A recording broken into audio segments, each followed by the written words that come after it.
So my question is regarding Yeah. how to approach grain. So like much of the stuff that I work on is it's small indie films that ultimately are going to be seen on a streaming service, Hmm. but they all have a limited theatrical release, like Hmm. film festivals, that sort of thing. Hmm. And I'm just wondering, like, because obviously the way the grain will appear on a small screen as opposed to how it will appear on, a 40-foot screen Hmm. is vastly different. And I just wonder what's like the normal approach for that?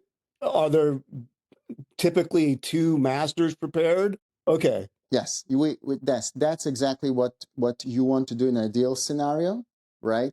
When the budget and time allows, you are really anything that's going to go theatrically, you want to sign off on a big screen, and you want to at that moment when you're signing off, you want to have that kind of dial available to you to go and fine tune your grain amount or characteristic while you're doing it, right?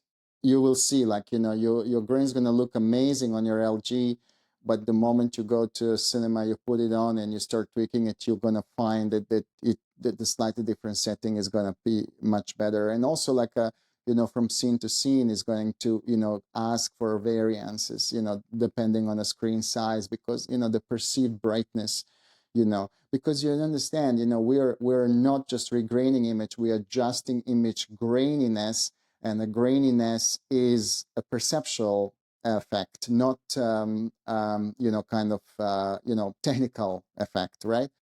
And Guy, I would totally encourage you to do so. Thank God that we are now living in a time where we are able to control film grain just by turning a dial. Back in the day, it was nowhere as near as simple as that. And take this ability to the max. And if you can deliver your clients separate versions for cinema and separate for TV, Oh yeah, yes. I'm totally capable of delivering separate masters, but the problem is that I never get the opportunity to quote unquote sign off on the big screen. Well, yeah, yeah, there is a poor man's kind of scenario for that, which is basically that you go to your local kind of cinema that is always empty during the morning hours, right? They might have like first movie showing at 4 or 5 p.m. So you have this time from, let's say, 9, 10 till midday, that nobody's even going to walk in, right? And you make friends with a projectionist. And now that Da Vinci is so mobile, it takes maybe a laptop and an SSD and an SDI card that you can just quickly plug in and do it. It doesn't really need to be like a full setup, because you just want to do a QC pass and be able to do that. I I I at the beginning, when I didn't have a projector, I used to make a DCP with different settings. So I would basically cut like a 2 minutes or 4 minutes reel of different scenes, and then I would apply one setting, second setting, and that would take me maybe like a 30, 40 minutes DCP. And I would buy literally the guy a bag of that was the price for, screening that I used to have back in the day in Soho. But Soho was a different and naughty place back then, not like it's now.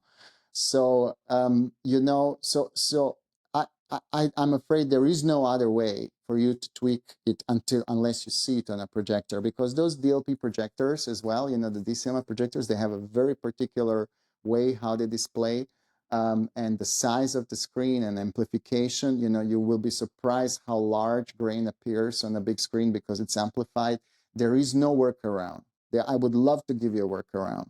The only other workaround is for you to be a little conservative and say, well, I'm not going to go too crazy with this grain if it's going to go on a big screen. If I don't have ability to do a tweak, then just keep it in mind.